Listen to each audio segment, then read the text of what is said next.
శ్రీ గురుభ్యో నమః. శ్రీ మహాగణపతే నమః. మే నెలలో సింహరాశి వారికి ఎలా ఉండబోతుందని చూద్దాం. మే నెల సింహరాశి వారికి చాలా ముఖ్యమైనటువంటి నెలగా కూడా చెప్పవచ్చు. ఎందుకంటే ఈ యొక్క నెలలో కొన్ని గ్రహాల యొక్క మార్పు వీరి యొక్క జీవితాన్ని కొంచెం మార్పు చేర్పులకి గురి చేసే విధంగా ఉంటుంది.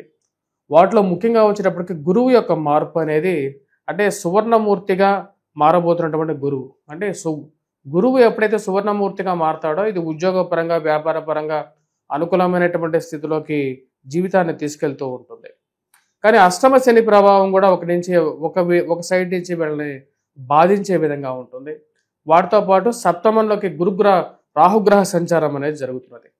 రాహువు మే 18వ తారీఖున సప్తమంలోకి, మరియు అదేవిధంగా గురువు లాభస్థానంలోకి సువర్ణమూర్తిగా మారుతున్నాడు. సప్తమంలోకి వచ్చినటువంటి ఈ యొక్క రాహువు వచ్చినప్పటికీ తామ్రమూర్తిగా మారబోతున్నాడు.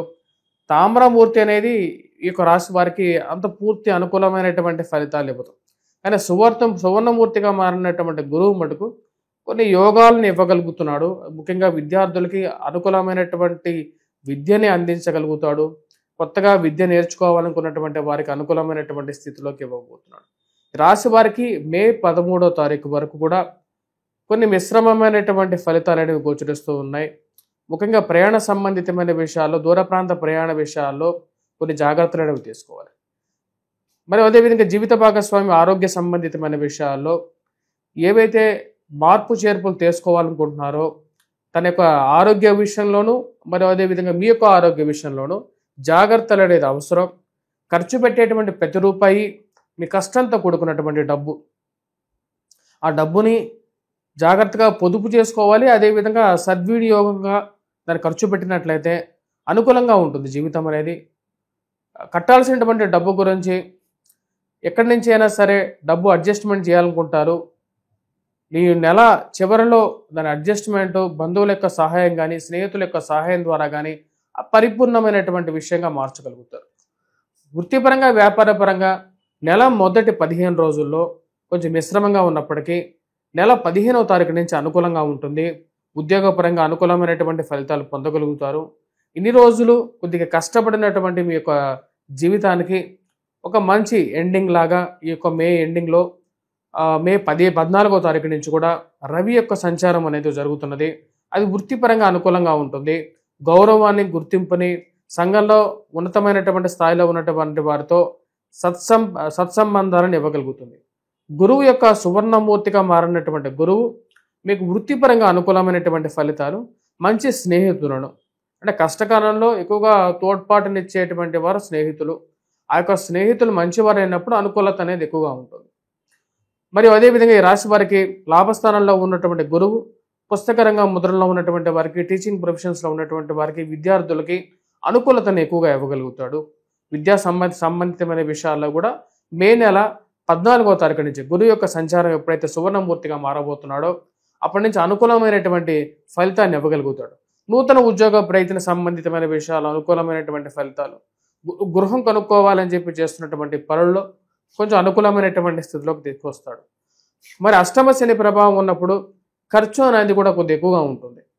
మరి ఆరోగ్యపరంగా కొన్ని జాగ్రత్తలు, ఏవైతే రెగ్యులర్ మెడిసిన్స్ ఏవైతే ఉన్నాయో అలోపతి మెడిసిన్స్ నుంచి కొన్ని మార్పు చేర్పులు చేసుకోవాలనుకుంటారు.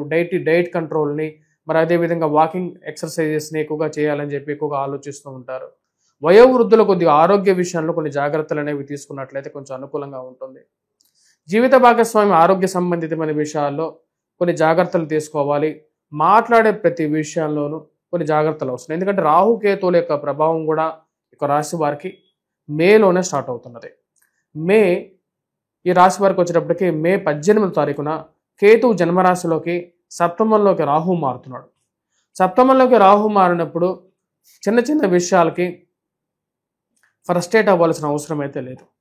ఎందుకంటే ఎవరో ఎందుకో మిమ్మల్ని మానసికంగా బాధించేటువంటి వారు జీవితంలో ఉన్నప్పటికీ, ముఖ్యంగా ఈ అత్తాకోడళ్ళ వ్యవహార సంబంధితమైన విషయాల్లో కానీ, మామగారితో కానీ సత్సంబంధాల విషయంలో మీకు ఇష్టం లేనటువంటి విషయాన్ని నిర్మోహపాటుగా చెప్పేటువంటి మనస్తత్వం ఉంటుంది మీకు.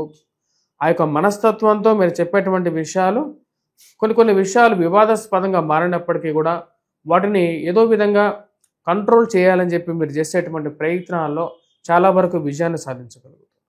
ఉద్యోగపరంగా ప్రమోషన్స్, ఇంక్రిమెంట్స్ గురించి మీరు ఎవరైతే వెయిట్ చేస్తున్నారో వారికి ఒక మంచి అనుకూలమైనటువంటి సమయం రాబోతున్నటువంటి 14వ తారీఖు నుంచి అనుకూలంగా ఉంటుంది.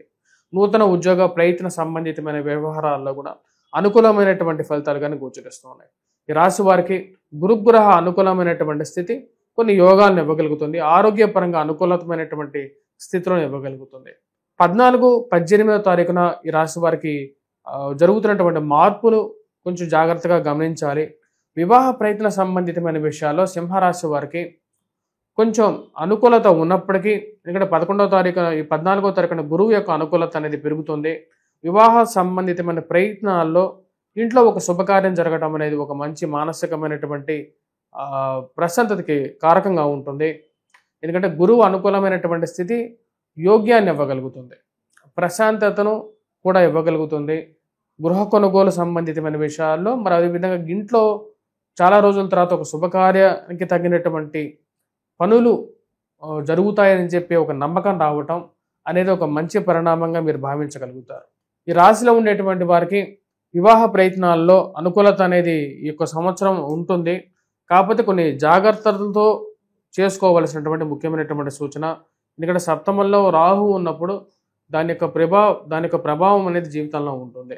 చిన్న చిన్న సమస్యలు కలగటానికి కారకంగా ఉంటుంది. కాబట్టి ఆ సమస్యలు ప్రేమ సంబంధితమైన వ్యవహారాల్లోనూ, వివాహ ప్రయత్నాల విషయాల్లోనూ అవి కొంచెం డిస్టర్బెన్సెస్ని క్రియేట్ చేసే విధంగా 18వ తారీఖు నుంచి గోచరిస్తూ ఉన్నది.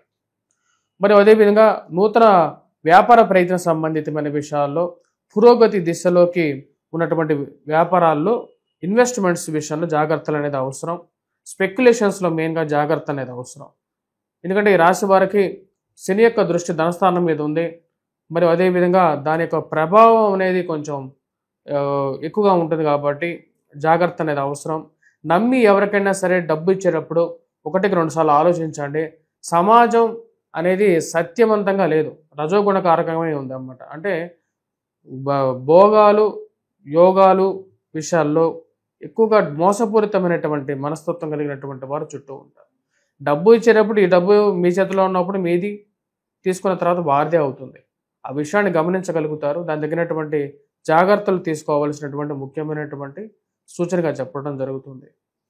వాటితో పాటు ఈ యొక్క రాశి వారికి ముఖ్యంగా వచ్చేటప్పటికీ ఇరుగు పొరుగు సఖ్యత విషయంలో కొన్ని జాగ్రత్తలు తీసుకోండి. మీ కోపంగా మీరు మాట్లాడేటువంటి మాటలను మనసులో పెట్టుకొని మిమ్మల్ని హాని చేసేటువంటి వారు ఎక్కువగా ఉంటారు. వారికి బ్యాడ్ ప్రాపగాండా మీ మీద చేయడమే ఒక పనిగా పెట్టుకొని ఉంటారు అన్నమాట. ఇలాంటి వారికి ఏ విధంగా మనం సరైనటువంటి రీతిలో బుద్ధి చెప్పాలని చెప్పేటువంటి ఒక ఆలోచనలకు రాగలుగుతారు. వారికి సరైనటువంటి సమయానికి సరైనటువంటి బుద్ధి చెప్పాలనుకుంటారు. రాశిలో ఉండేటువంటి వారికి రాజకీయ ప్రాబల్యానికి చేస్తున్నటువంటి ప్రయత్నాలు మేలో అంత సఫలీకృతంగా అయ్యే విధంగా లేదు. రాశిలో ఉండేటువంటి వారు ముఖ్యంగా ఈ యొక్క నెలలో మొదటి 14వ తారీఖు వరకు హనుమాన్ చాలీసా పఠించండి. హనుమాన్ దేవాలయ దర్శనం చేసుకోండి. మరియు అదేవిధంగా విద్యార్థులు గురుగ్రహ మంత్రం చదవండి. దక్షిణామూర్తి శ్లోకాన్ని పఠించండి.